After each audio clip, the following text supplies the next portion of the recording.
ये उस कोने से लेके और वो जो बाउंड्री है वहां तक पूरी 6 बीघे जमीन है। और हमारे पापा और चाचा के बीच में इसी 6 बीघे जमीन के ऊपर लड़ाई थी, ठीक है ना?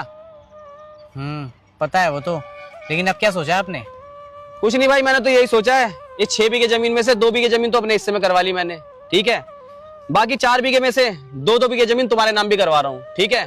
साइन मैंने कर दिए हैं, पटवारी जी से बात कर ली है, कल सुबह तहसील जाना, काम हो जाएगा। लो पकड़ो। कहने का मतलब ये है, तीनों भाइयों के हिस्से में बराबर की जमीन बट रही है, 2-2 बीघे, ठीक है?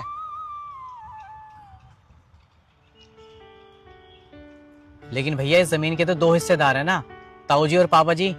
इस हिसाब से हम दोनों भाइयों के हिस्से में 3 बीघे जमीन आनी चाहिए। तो आप हमें 1 बीघा जमीन फालतू की दे रहे हो, जबकि आपके अकेले के हिस्से में 3 बीघे जमीन आनी चाहिए। अकेले?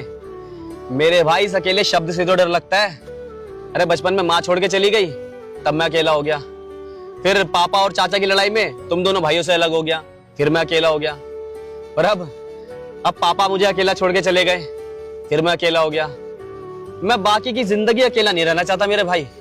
तो ये जो लड़ाई की जड़ है ना, इस जड़ को ही खत्म कर देना चाहता हूँ। 1 बीघा जमीन फालतू ले लो, लेकिन मेरे भाई मैं बस इतना चाहता हूँ, तीनों भाई आपस में मिल के रहें, बस।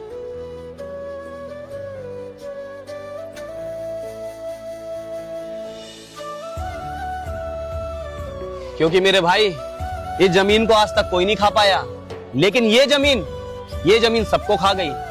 और वैसे भी जब खून के रिश्तों में दरार पड़ती है ना, तो मुलाकात सिर्फ मौत और जनाजे पे होती है।